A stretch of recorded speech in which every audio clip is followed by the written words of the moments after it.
Okay, great. It's three past the hour. Thanks everybody for being here today. My name is Geoff Bruskin. I'm the managing partner of White Tiger Connections.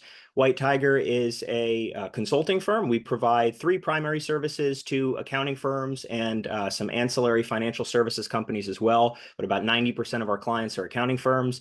Those services are recruitment, mergers and acquisitions, and partnership facilitation. So recruiting, we do everything from associate to partner positions with public accounting firms. Mergers and acquisitions, we do both buy-side and sell-side representation of accounting firms across the United States. And partnership facilitation, we do a lot of work between the wealth management and the accounting space. And that partnership facilitation is actually expanding into working in collaboration between technology firms and accounting firms, marketing agencies and accounting firms, ERP implementation, and a whole host of other things. So I think kind of lends itself to this idea that accounting is a very nuclear function, both tax and accounting services for high net worth individuals, business owners, and even lower net worth individuals. If you have kind of the captive client base and you're providing them with services on a monthly or an annual basis, there are all kinds of other opportunities to cross and upsell, and other companies know it. Other industry spaces know it as well. So those are the things that we do as a firm. Topic of today's webinar is the difference between selling to a public accounting firm and selling to a private equity firm. And I know that there's a tremendous amount of dialogue already in the space about private equity's entry into an interest in the accounting profession, which I think really exploded following the end of COVID-19 in the last few years. PE has been in the space in some capacity for probably a decade, but it's been a very minimal capacity. And just a little bit of context, I think what I see as I talk to new private equity firms that are not yet in the accounting profession and want to get into the profession is that they were really successful with commercial landscaping, with veterinary practices, with doctors' offices, doing these roll-up operations. And they want to do the same thing with accounting.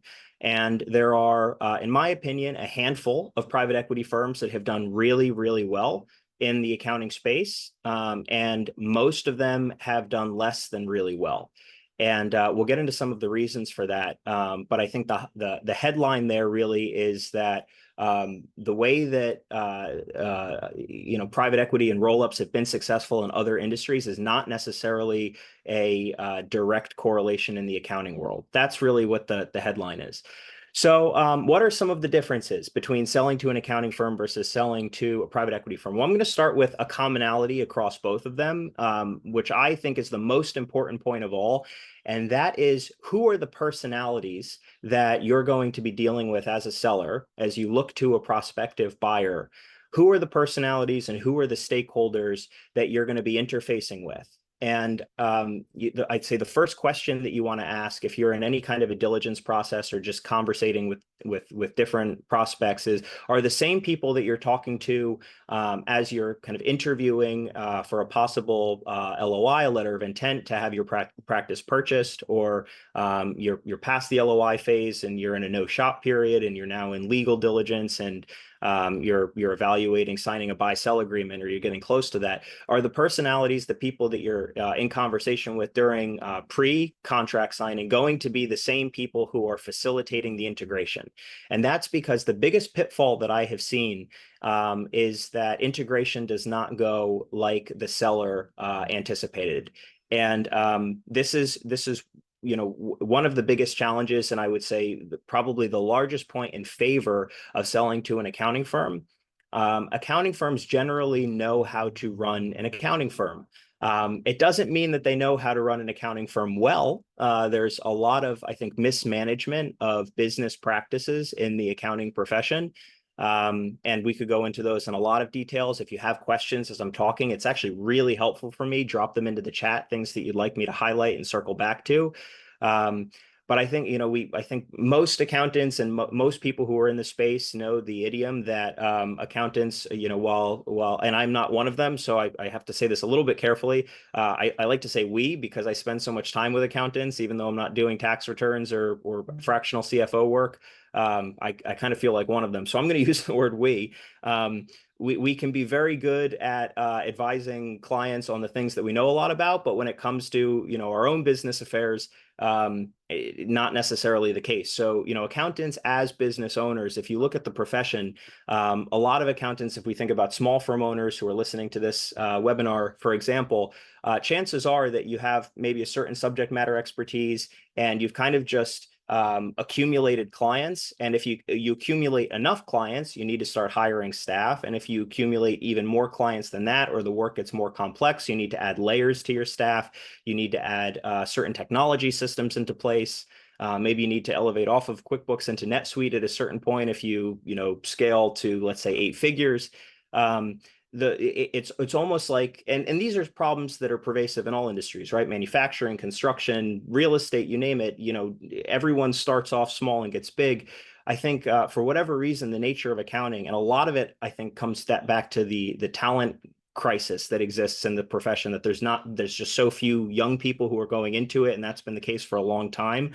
It's meant that the owners, the partners, the leaders in the profession have needed to be so much scrappier, so much more in the weeds, so much more administrative and operationally focused on their practices, that it's very hard for accountants to elevate into a position that's truly executive, where you're advising clients at the highest level, where you're selling business, and the administrative function, the operations functions, the compliance function, the review function, and even some of the lower level client relationship management is being handled by competent people. So I think that staff crisis is causally a lot of the reason why accounting firms, whether we're talking a $200 million accounting firm or we're talking a $2 million accounting firm, can have a lot of problems in terms of maximizing efficiency, maximizing EBITDA.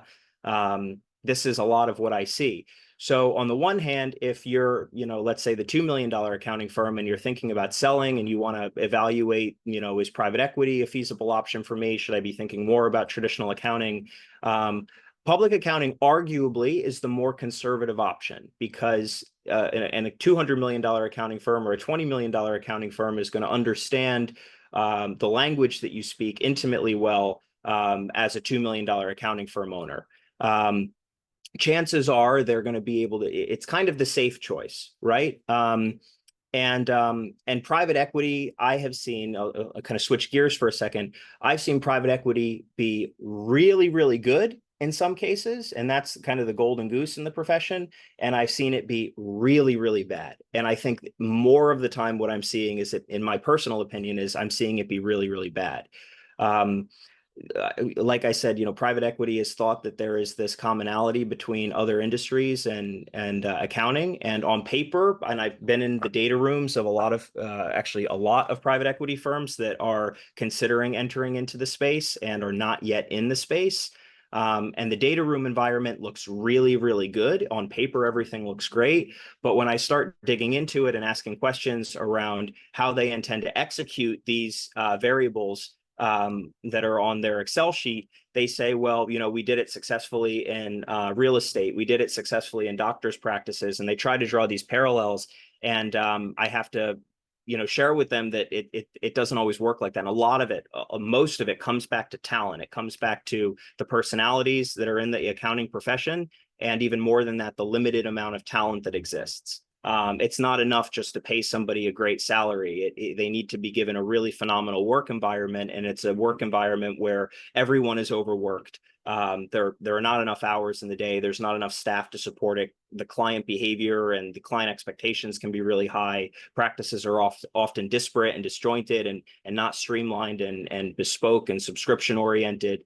So that creates a lot of problems. So again, kind of the biggest headline here, whether you're in private equity, and you're evaluating that option, or you're evaluating public accounting as an option, or you're evaluating all of your options, which is probably most of you listening to this webinar today, the most important variable are the people. Who are the people that you are talking to? Who are the people that are going to be shepherding you and your team, and be responsible, along with you, of course, for client retention following the signing of an agreement and the duration of the integration process? Who are those personalities? And unfortunately, in my opinion, the most significant part, other than the financial component, which we'll get into in a little while, is your intuitive sense of, are these people going to be really flexible and want to work with you, not see you as working for them when it comes to that integration period. And that's a hard thing to try to quantify for. I haven't exactly found a way to do it during a diligence process, because what I see in my practice is we spend a lot of time playbooking, I call it, during the pre-LOI phase before we get a signed letter of intent, which really is just detailing the financial components of a deal. And then we spend even more time playbooking during the legal diligence phase, because what the carryover is tied to, what the security of all of the cash, which is not paid on closing, what that's tied to, whether it's client retention, whether there are multiple aspects to the contract, such as a promissory note, an earnout, growth incentive, rollover equity, all of these kind of non-guaranteed aspects of the deal, with what's not paid cash at closing, are going to be tied to essentially performance metrics in most cases during that integration process, whether it's a year or 3 years or 5 years or 10 years, whatever it ends up being. And so, you can playbook so much of that, but the reality is that there are so many unknowns, an unlimited number of unknowns and a highly limited number of knowns that are going to unfold during integration. In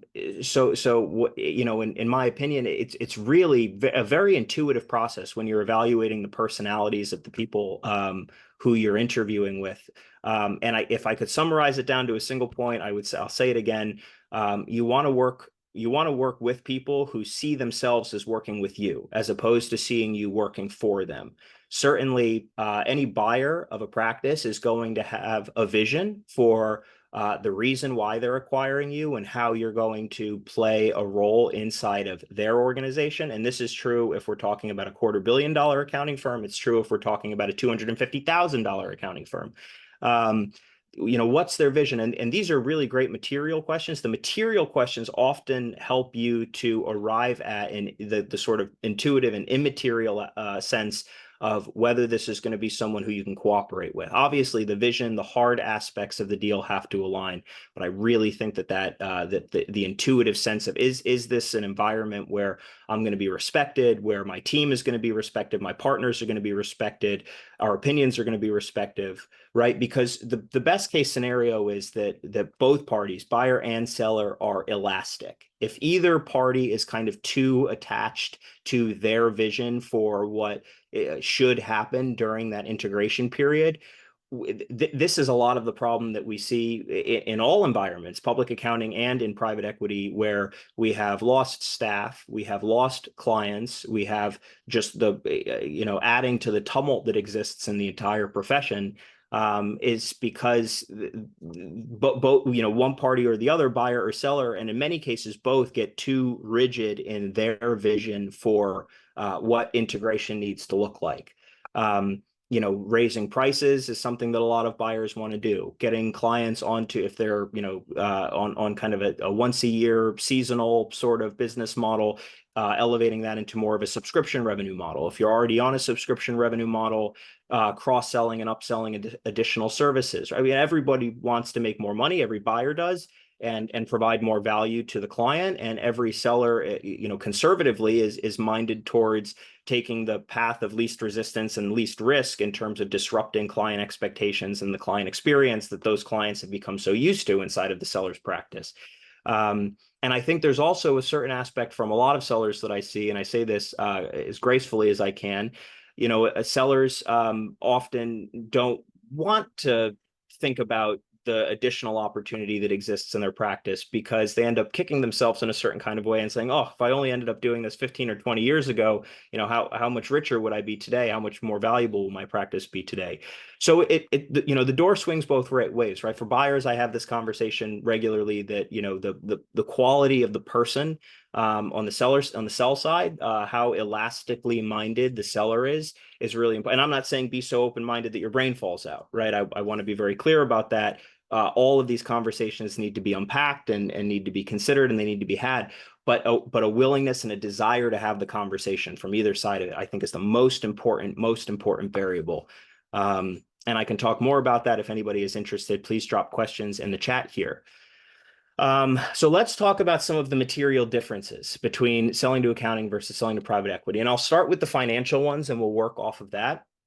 The industry kind of expectation, and this largely holds true from what I have seen, is that PE firms pay higher enterprise values, they pay more cash on closing, and and then there's kind of this question mark about what integration and what the reliability of the selling to private equity looks like. And I've largely seen those first two components materialize in the transactions that I've done. So typically on the accounting side, buying an accounting firm, I usually see between 10 and 33% of cash paid on closing. 10 to 33% of the enterprise value. 20% seems to be a very common number. Certainly, there are no cash transactions that I see as accounting firms buy other accounting firms.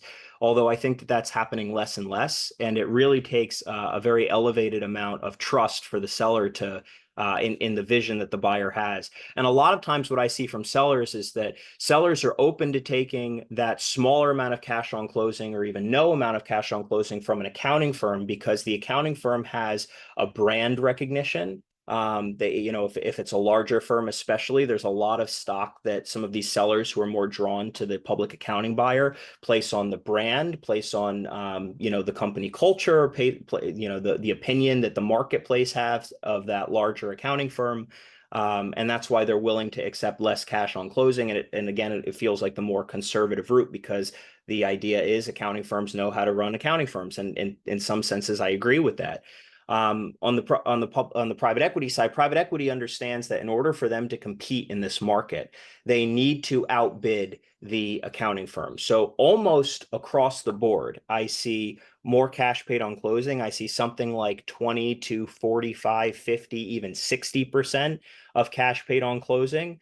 Although certainly as we get close to 50%, 40, 45, 50, 60% cash on closing, the higher amount of cash we get on closing, the enterprise value starts to suffer a little bit in a private equity context. And then a higher enterprise value as well. So let's transition and talk a little bit about enterprise value. Usually what I say, I'm going to speak to the small accounting firms in the room first. Small accounting firms, we see multiples that are taken based on gross revenue. And, so a small accounting firm might be if you're $1 million, $1.5 million in gross or anything under that. I see between 0.8 and in exceptional cases up to as high as 2 times gross revenue, but really 1 to 1.5, and even 1.5 is considered quite high in terms of a multiple. But I have seen practices go at north of 2 times gross revenue. And these are small practice, 1.5 million, 2, 2.5, 3 million. But the standard from a traditional accounting firm sale, the kind of national average purchase price that I have heard about from some of the my colleagues in industry who are positioned in a lending capacity and evaluation capacity around accounting firms, 1.1, 1.2 is really times gross revenue in terms of the small space is what's standard and common. And there are a whole confluence of factors that go into how to value an accounting firm, which is not really the primary purpose of this conversation. But if people would like me to go into some detail around that at the end, I can certainly do that. Please drop your questions in the chat. And then you have, as you start to get, higher, more revenue, multiples transition from being taken based on gross revenue to being taken on EBITDA. And I have seen practices that are as low as $1 million in gross and 600,000 in EBITDA, including owner salary and add backs and everything. Million top, 600 bottom, the practice be valued based on EBITDA. So at the end of the day, whether it's value based on gross revenue or it's based on net revenue, we're talking a number, an enterprise value at the end of the day. I actually place a more there's a more significant emphasis that I think is a more important variable than enterprise value, and enterprise value is the most common question that I'm asked when a prospective seller is saying, well, how are you seeing practices valued in the market? I think there's a better question to ask, and that better question is, what does my role look like inside of the post-integration environment? I'm going to say that again. What does my role as a seller look like inside of the post-integration environment? I think that is the better question to ask. And the reason for that is many of the sellers who I talk to want to see the acquisition of their firm actually as a succession plan. They're not looking to make a rapid exit. And that could happen for a lot of different reasons. There are only so many hours a day that they want to spend with their spouse. There's only so much golf that you can play. There's only, you love your grandkids very much, but it's not the end all and be all for you. You're not ready to be done working. I would say that's probably 70 to 80% of the sellers that I speak with. And we deal with sellers between 100,000 in gross revenue and about 25 million in gross revenue. So, significant range. And in many cases, this is the case. I would say the ones 15, 20, 25 million, by the time they're considering a liquidity event, they're more likely ready to be done. But whether it's 500,000 or 5 million, a lot of the smaller guys want to continue working. And that's very normal. Now, I just saw a question come through. I'll get to it in a second. So the reason why I think the best question to ask is around what does my role look like is because when I'm asked that question as a broker and advisor to the M&A process for accountants, I always turn that question right back onto you. Because it's a very different conversation that we have if you are considering continuing to be a part of your practice for 5 or 7 or even 3 years versus if you want to be out in the next 12 months. And the enterprise value and the cash at closing is going to be implicated based on your desire post-integration.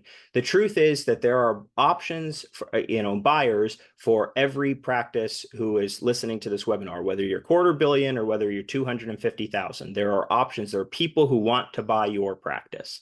And this is more true in the smaller firms than it is in the $250 million firms, because $250 million firms are very well staffed from a corporate and an executive standpoint, whereas smaller firms are less well staffed all the way at the top in terms of client relationship management and continuity and things like that, as well as the corporate functions.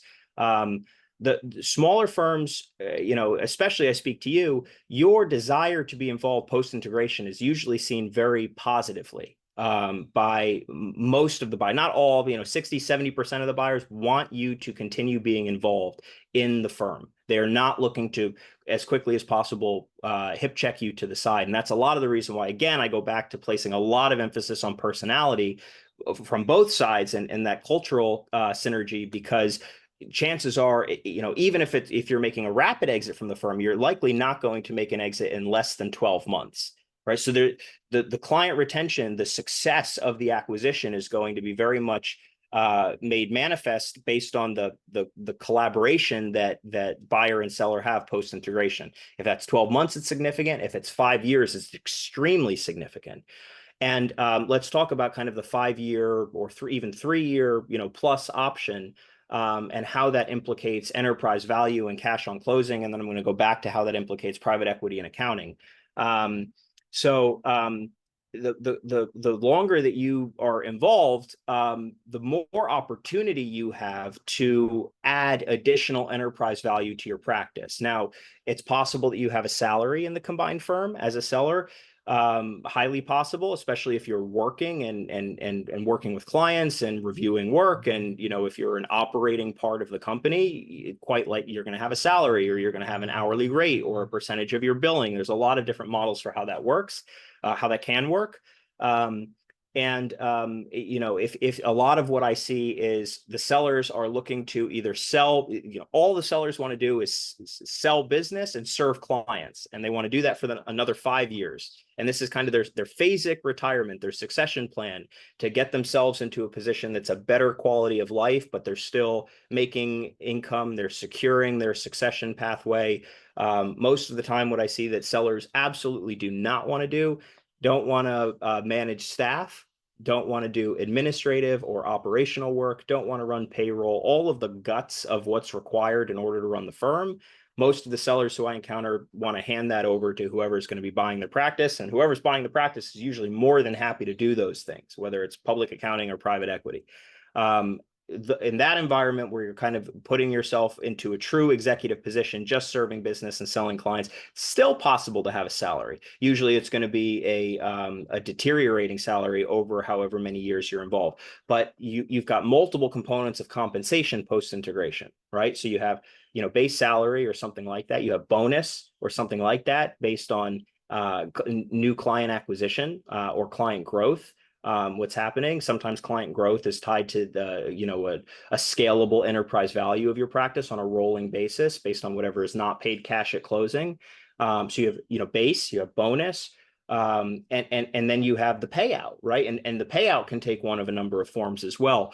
But again, harkening back to, I think, a very important point here, a better question than how is my practice going to be valued?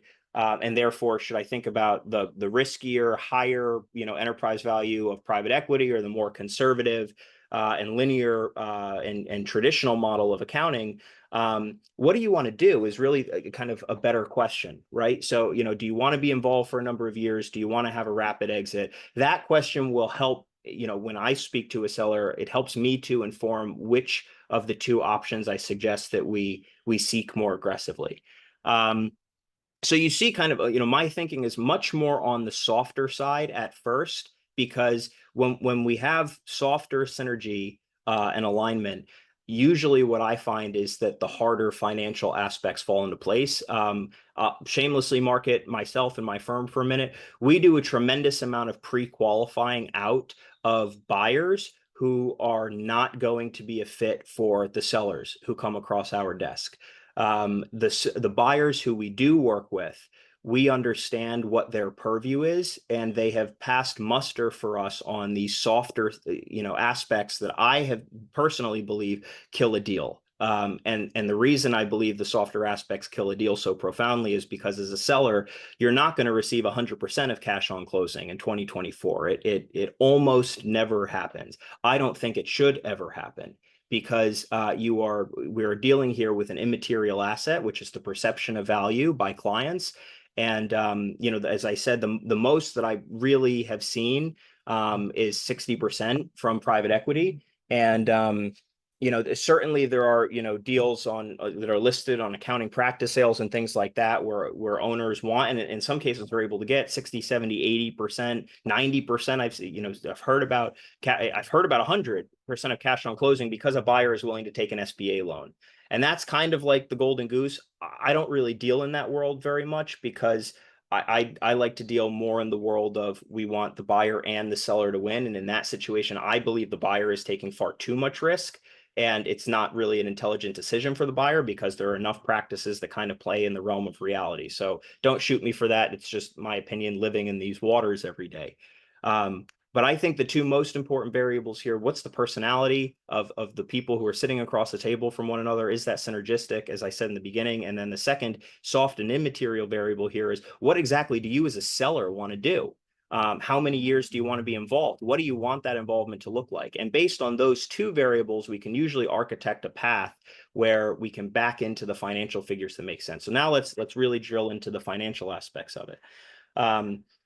The private equity firms that I have seen do really, really well do not run the accounting firms like a traditional private equity firm. I'm going to talk about one PE firm that I think very, very positively of. I'm not going to mention them by name. They've acquired almost 50 accounting firms. All they do is acquire accounting firms. They're the number one PE firm that I work with. They acquire boutique practices between $1 million and $15 million.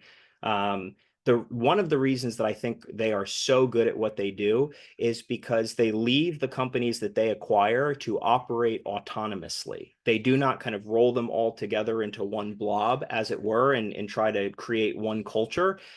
Everything that is working inside of each of the companies that they're acquiring, if it ain't broke, they don't fix it. And I just think that is the darndest, most awesome model. They've had a lot of success doing it. They're the first PE firm that I typically show my clients to, the sellers. And that respect for the cultural autonomy, again, the softer side, I think is what makes them so successful. They pay great amount of cash on closing. They pay very healthy multiples to practices. And but for them, just in case anyone on the call is wondering, they have this, they acquire what they call these boutique practices, which are the same kinds of practices that if the $250 million firm is on the call and listening today, it's same practices that you're going to want. These boutique practices, these practices that don't have a lot of orphan 1040s, they don't want those. They don't have a lot of 1040s that are under $1,000, even under $1,500 necessarily. So they're dealing with fewer higher value clients, providing more of a subscription revenue model to them. Usually these firms have they're staff rich, and if they're not staff rich, the owner is going to remain involved in the practice for long enough that it's going to give the private equity firm's corporate recruiting team, right? Star, super important point, corporate recruiting team that specializes in accounting recruiting for all of their satellite offices, enough time to place competent staff and successors to these practices that are very well built that they acquire.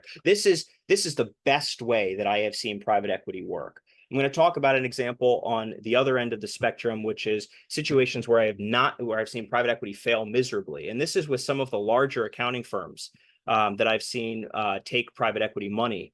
And a lot of these larger accounting firms that have been built, and I promise I'm not trying to beat up on accounting firms. I'm just talking about the realities that I see in the market, and frankly, the opportunity that I see in the market for the accounting firms that are the larger ones that are on this call to do things better.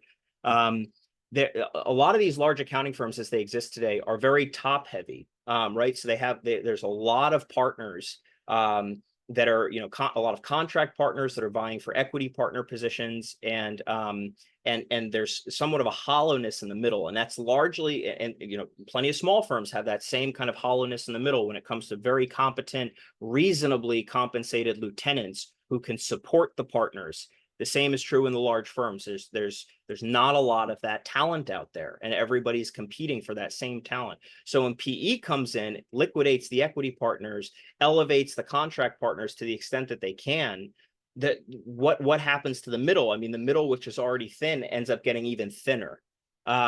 So the bottom line that I want to say is any accounting firm that's thinking about taking money from a non-accounting firm, this is I'd say the most important point of the call for as you consider private equity money. The private equity firm has to have a very clear recruiting strategy, very clear, that you have to be intuitively and practically very excited about. Absent of that, this is where I've seen a lot of the PE firms fail. They have this great model for how everything's going to work, cross-selling, upselling, all of that ancillary value that can be added to their clients. All of maybe if the PE firm has clients that the accounting firm is going to be able to serve. Maybe they own a wealth management firm and they see the collaborative opportunity. Whatever it is, there's so many strategies, as I said in the beginning of the call, because of how nuclear the accounting profession is, how much service it can provide. But the problem, whether you're an accounting firm or a private equity firm, remains the same, and that is talent. Talent is key. So make sure if you are evaluating a PE option that they have that very clear recruiting strategy that you can get excited about and behind, and that you have anecdotal evidence from other parties that have been a part of that success story about their success in recruiting. Now, if you are the first, you're considering being the first acquisition of a private equity firm, and there are probably people who are listening to this who are in that boat because of how many PE firms I talk to every day who want to get involved in accounting who are not yet in the space. So there are, plenty of first movers. Make sure that a very material part of the conversation you're talking about is staffing strategy. That's, I think it's the thing nobody wants to talk about because it's not easy to solve. Technology cannot and will not replace people. It will only ever augment people. And I can talk a lot more about that. But people remain the most important point.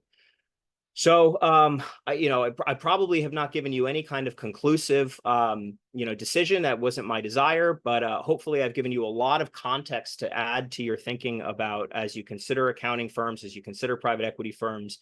Let me try to say something positive about accounting firms just before I go into the question portion of this. I think I do know of the owners. I personally know, the owners of managing partners of 100, 150, $250 million accounting firms, even $20 to $50 million accounting firms that we work with as buyers that have really strong cultures and really strong succession opportunities in place for smaller accounting firms that are selling to them. What I will say, is that a lot of the enterprise value of your practice when you are a smaller accounting firm selling to one of these larger accounting firms ends up materializing in rollover equity. You end up getting equity in their combined, in the firm proper, or in a satellite kind of beachhead portco of the company proper. So you don't have the assurance of cash in the, and you don't have an assurance of cash in the private equity model either. It's not exactly what I'm trying to say, but you really have to be very confident about the culture of the firm that you're stepping into. And now we're going to elevate into, and don't shoot me, any accounting firm, large buyers of other accounting firms. You also need to try to get as much of an understanding as you can about what the debt position and what kind of lien situations the accounting firm, and you want, by the way, you want to do the same thing, in your diligence for the PE firm as well, right? But you have to understand what you're going to be entering into, because with 20% or thereabouts of cash on closing, 80% of your, if you retain 100% of your clients and you have the best integration experience possible, there's still, and this is true in both contexts, there's always something that could happen that's completely outside of your ability to control that could sink the entire deal and could sink the, your succession, your retirement, your liquidity. There's no material way to solve for that. And that's going to be the case in every situation where this is why, and it makes sense, sellers want 60 or 90 or 100% of cash on closing, because you're entering into the realm of the unknown. Hopefully, what you can arrive at, and this is always the goal, is that there's enough upside to you having that unknown that when you're excited about the culture and you're not super nervous about the tangible and the financial risk that you're taking based on the company, the financial diligence that you as a seller are doing on the buyer, that there's upside. So that 80% delta, if 20% is on closing, you have the ability to end up collecting more than 100%. Right. And that's going to be based on growth. It's going to be on cross-selling and upselling ancillary service. And you can see how, as a seller, that elasticity of mind becomes really essential for you to be able to have the positive experience of 100% client retention at least, but then certainly to elevate beyond it into that 100% plus situation. And that's, there are also situations in private equity where they can incentivize you similarly. So that's most of what I wanted to cover. Hope it was super helpful. I'm going to jump over here to the questions. And if you have any, please add them to the queue. Okay. Can you provide more specifics on multiples and percentage of cash? I can try. So, accounting firms, 0 to 33% of cash on closing, private equity, 20 to 60 in exceptional cases, cash on closing. There's actually one PE firm that I know that pays 100% of cash.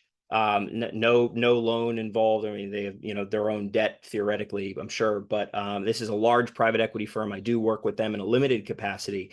The reason it's so limited is because the enterprise value, of course, is substantially less than what the rest of the market pays. And even more significant than that, because I think there's a lot of sellers that'd be perfectly happy to take a lower enterprise value for 100% of cash assurance, is that they only will look at kind of fully staffed firms.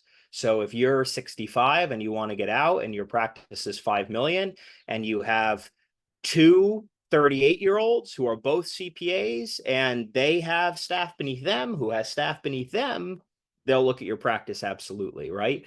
The challenge is that I would say that same practice is going to be positioned for incredible success inside of a public accounting or private equity firm. And it would take a certain quality of individual to just take the money and run. When you've built something that's kind of so successful, chances are most of these guys, in my experience, are looking for that, dramatic exit because they have the ability to achieve it if they've been so successful in a staffing capacity. So, what determines the cash on closing in accounting firm, 0 to 33%, 20 to 60 in a private equity context? Goodness. It's a variety of things, perception, and this is true about enterprise value as well, right? Beauty is in the eye of the beholder. Value is in the eye of the valuator. So one of the things that I do, again, shamelessly selling myself, is And our firm, we try to reverse engineer from what the situation is that you're looking for. Sometimes people don't care about culture, people don't care about and this is rare, if you've owned your own firm, chances are that one of the things that you're the most, kind of afraid of is, having to work for somebody else. You've been on your own chances because you started at a Coopers and Lybrand or a PwC or wherever it was, and you weren't treated in the best way possible, or you thought you could do it better yourself. Owners of firms, senior partners of firms are entrepreneurial. That's why you're in the position. So that culture piece is so big. And we try to reverse engineer from that place of what is it that you as a seller are really looking for. But in some cases, it doesn't matter. It may not matter to you. And if all that matters is that you are, the primary thing you want is as much cash on closing as possible, then there will be certain buyers that I put you in front of. And that any good broker will put you in front of. You should use a broker. You should use an advisor. Do not go into this without expertise. You wouldn't, represent, in a divorce, matrimonial, custody, or, elder care, any in a legal context. It would be ludicrous for you to, consider self-representing. The same is true in a brokerage capacity, right? Because in an hour or two of consulting with me, you're going to get a much more accurate depiction of what the value, or of anyone, my competitors are very capable as well, what the value of your practice and how you should be thinking about it is. And there's a lot of dynamic things that will arise during a process that you want to be properly outfitted and advised about. But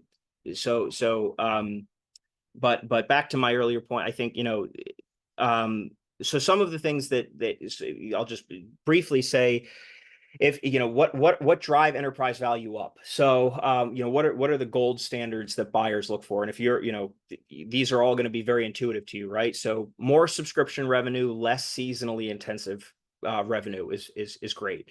More commoditized business, and 90% of the time commoditized business means business that is higher value, lower volume, and more common. All three of those different things. So niche specific, high net worth individual, and that you're, or business owners, and you're charging, an appropriate rate for that service. That's going to drive the value of your practice up. Whereas lower value, higher volume, kind of a splurge of different types of clients that you have is going to drive the value of your business down. The one exception to that rule is, I have a client that's made 20 acquisitions of retail tax practices.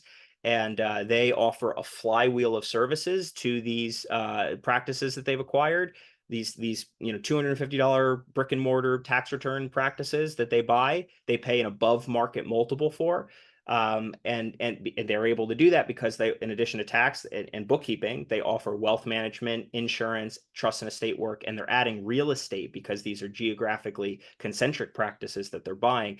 So when I say commoditizable, right, it doesn't have to mean niche specific. If you have a business model, which is unique that I see this, that's really advanced. I mean, this company is operating at close to a 50% margin, right? So those practices, that practice is going to be very highly valued. It's going to be valued when they decide to sell someday even higher than, say, a highly niche, high net worth individual, typical tax or accounting or audit business. So the commoditizable piece is important as well. But generally speaking, higher value, lower volume, niche specific clientele is going to sell for more because it's more turnkey.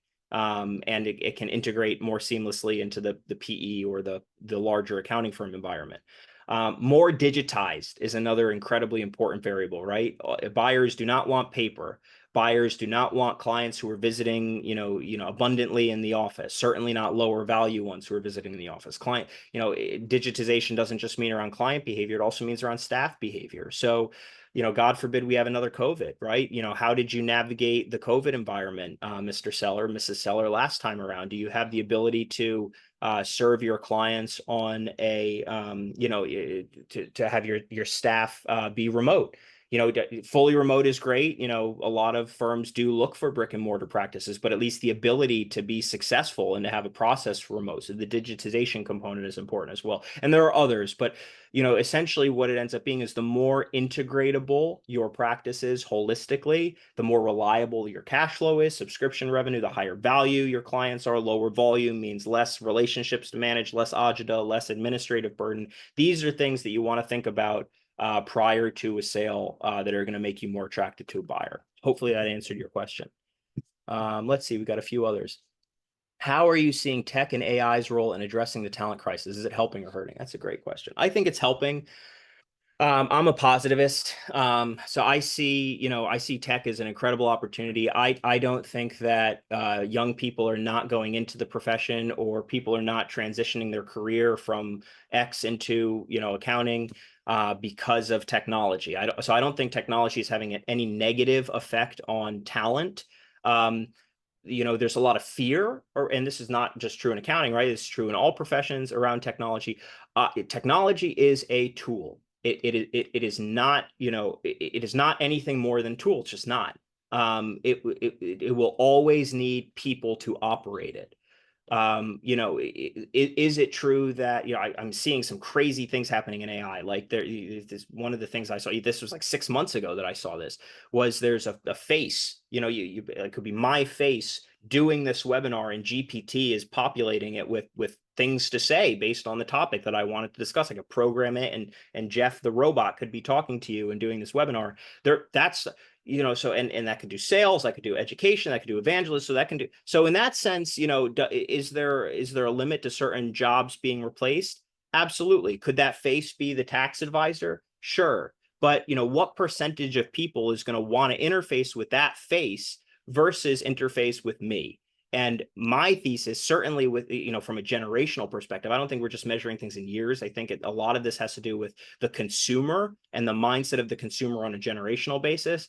I think we have 20 years plus before we're seriously at risk of that, just in terms of generation. The kids who are 15, 20, 23 today are going to be maybe more drawn to that model. But in the foreseeable future, I think that, the human who knows how to use the AI is going to be exponentially more valuable, whereas the person who's not willing to adapt and understand the tools that are now available to them, they're going to become redundant. Because if it's in a back office capacity, I think tech is going to replace a lot of the compliance functions, whether it's tax, accounting, audit. I've heard speculation that it's going to replace the review function and sign-off function in a certain capacity. But audit has a very nice front door, audit professionals that they can walk out of into an FP&A or a CFO sort of function. And there's no shortage of need for those kinds of environment, especially as we see the fractional CFO market continue to expand.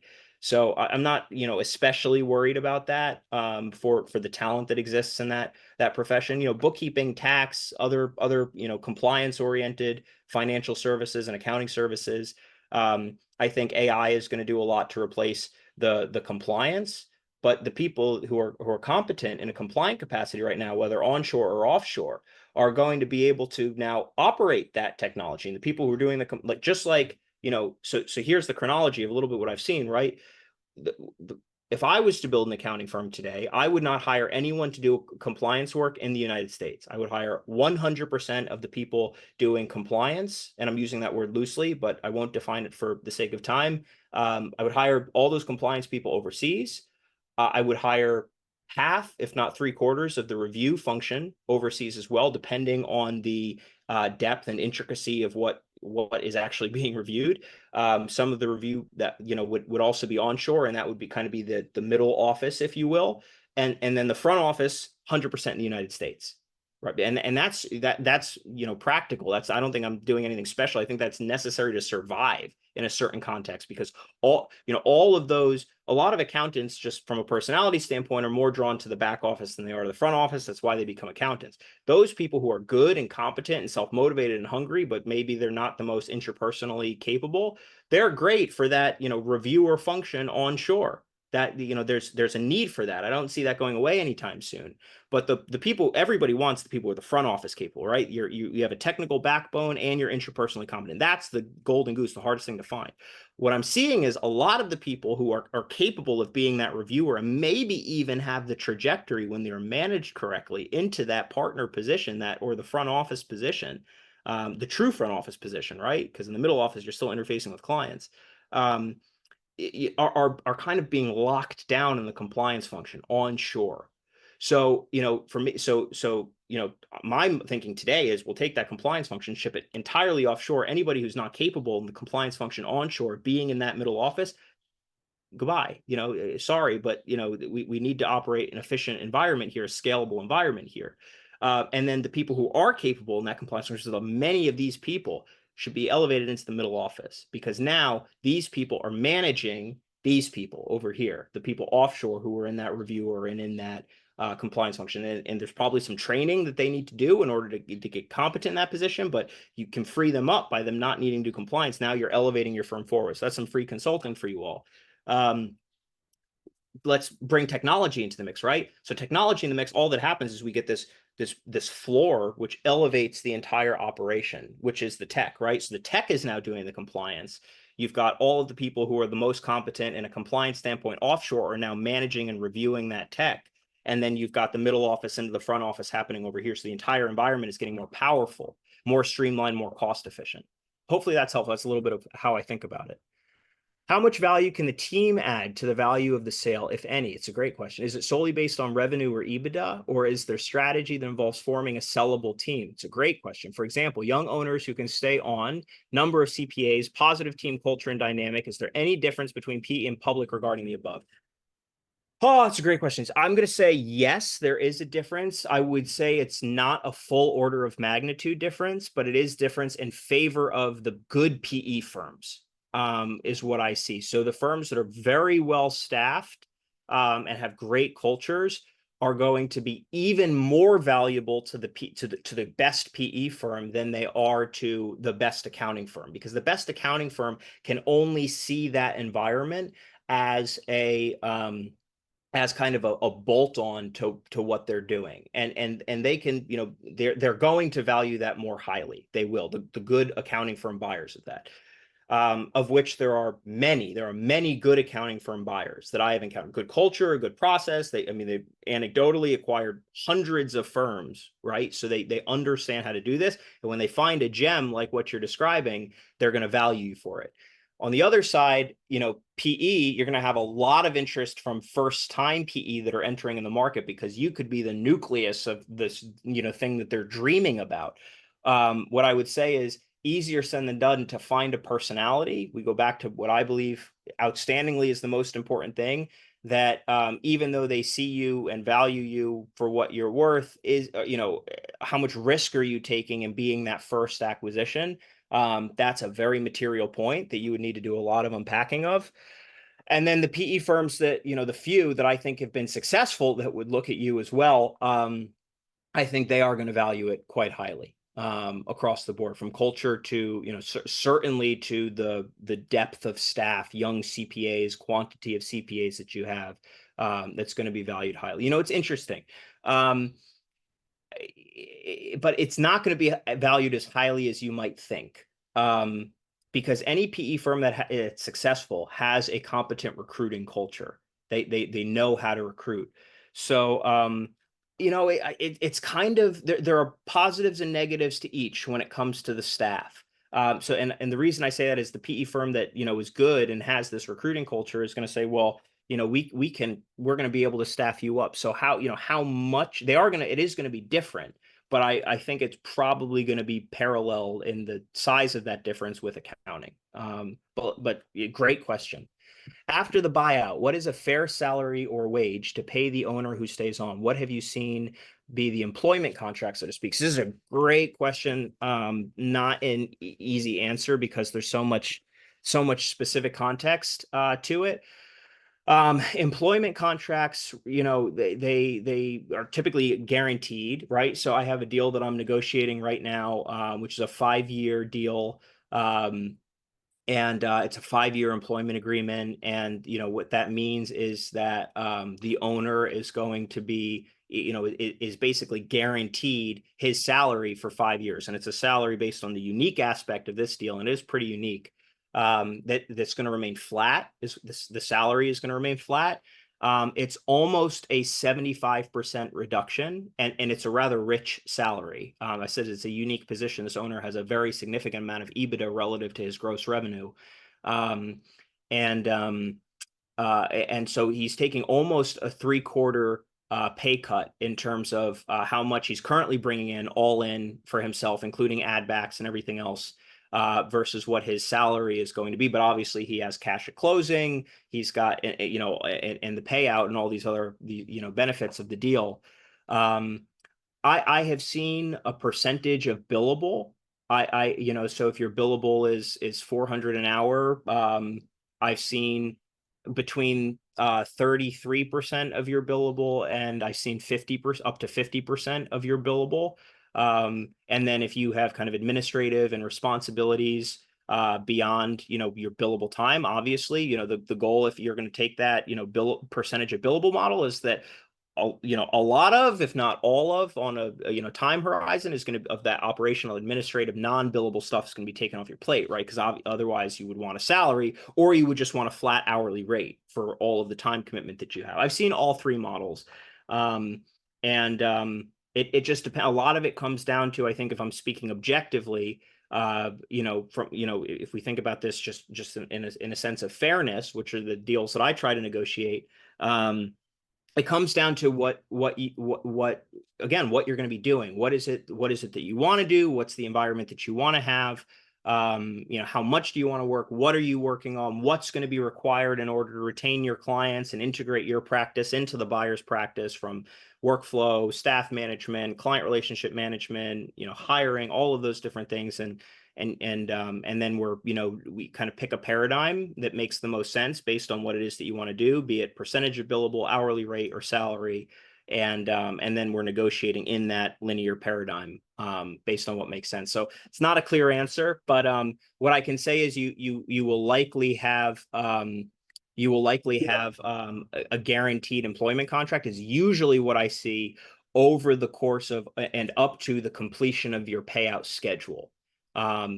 If in fact you are working and operating the business, and not just taking kind of an emeritus role of being responsible for new business generated. If after a year you're going to be completely out of the business, but you're going to keep picking up your phone as it rings and directing business in, you might have a salary for a year, then you get no salary, but you just have a percentage of the new business that's brought in. It could be something like that. So hopefully that adds some color. I do not have a hard stop at the top of the hour, so anybody that wants to stay on, I can keep answering questions. I'm happy to do so. This is great, guys. Thanks for all the questions. Okay. Is there typically two separate contracts, one for buyout and one for employment? Yes. Typically, there are two separate contracts. What I have seen is usually the employment contract is tied to, it's like, it's a separate contract, but it's kind of presented with the buy-sell agreement. So first you have the letter of intent to purchase the practice. Sometimes you have a memorandum of understanding prior to that outlines all the key points that would validate diligence. But the main document, the only legally binding document, is the buy-sell agreement, and the employment contract as well. And those two things they go together, but they're usually separate, and they can be negotiated a little bit separately. So a spade is a spade. It's the same contract because they're going to be negotiated together, but they're separate for I guess organizational purposes, because they're just materially different from one another. Do buyers look at foreign staff bookkeepers as negative or positive? It's another great question. I would say usually as a positive, because of what they imply, right? Provided that your foreign staff, be them bookkeeping or any function, it's an indication. Hopefully you're getting competent service from a lower cost center than it would be if you were having the equivalent function in the United States. So as long as your business, your P&L, your financial statement, your EBITDA, your profitability, they reflect the health of that decision that you make to hire overseas, from an efficiency, a competency, a QA, QC, all of those standpoints, then it's going to be a positive for the total deal structure. I see situations where firm buyers have their own offshore staff and they're going to scrap yours and implement theirs, and others where, you know, they again, if it ain't broke, don't fix it, leave you to operate autonomously. Maybe they don't have any offshore staff yet and you're the beginning of their offshore department. That's a little rarer, but it does happen from time to time. So, and this another reason why you can, you know, it's so important to kind of talk about all of these things preeminently before you go to the market, because you know, myself and the other people like me in industry have had conversations with hundreds and hundreds and hundreds of buyers, so we can kind of curate who we present you with based on what your preferences are and your hierarchy of needs. So hopefully that's helpful. What percentage of buyers are willing to pay for stock, capital gains treatment versus as salary? That's a great question. So I'm just going to talk about my favorite private equity buyer who I mentioned, the one who's my first line of defense. So they actually they really like this model that you just said. So they, I believe, will always do an asset sale, but they will but when they do the asset sale, and you guys, you know, I'm not, you know, now I'm going to lean on not being an accountant or a tax attorney. They do the asset sale where they put more, like the total compensation of both your salary or your salary equivalent and the enterprise value of the practice.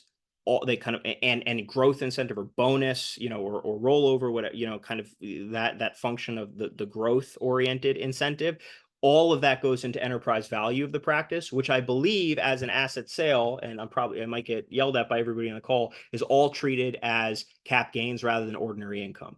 So they in other words, they're not going to put 100% of your salary if you're staying involved into the enterprise value, but they're going to put, as you know, they're open to putting more of that cash value from salary, which would be ordinary, into enterprise value, which I believe even an asset sale situation is cap gains treatment. Very few buyers that I see are willing to do in accounting, are willing to do a stock purchase versus an asset purchase. And it's because whether we're talking private equity or we're talking accounting, nobody wants the liability, right? You want the assets and not the liability. But what I, you know, here's the important point, you know, in my limited understanding, this is branching into some legal territory. So I want to toe the line here. Everything that has a financial implication is negotiable, right? Full stop. That's the important thing. So if typically what I see is the buyers who I like to work with, who, you know, they have a model, but they can play within that model.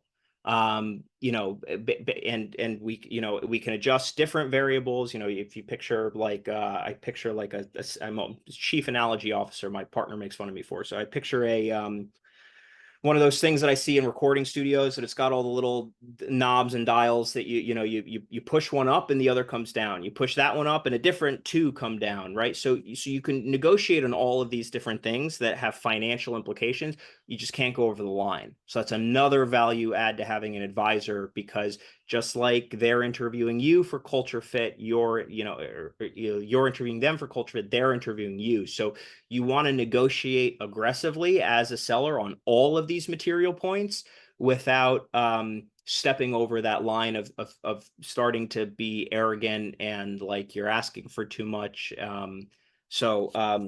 You know, not that you can't ask for it, you just kind of got to do it in the right way. And there's got to be a cohesive narrative and an understanding of what you're driving at. That's been my experience. Hopefully that's helpful. Thanks for trying to answer my question. You're welcome. I don't know how well I did, but I tried. All right, everybody. I really enjoyed this today. Thank you for your attendance. We do these webinars most weeks. I have another one this coming Friday. The topic is partnership and solutions between wealth management companies and CPA firms. So if you'd like to join that, feel free to send me an email, or you can go to our website and register for it. It's whitetigerconnections.com. Thanks so much for your attendance. Have a great week, everybody, and hope you're enjoying the summer. Bye-bye.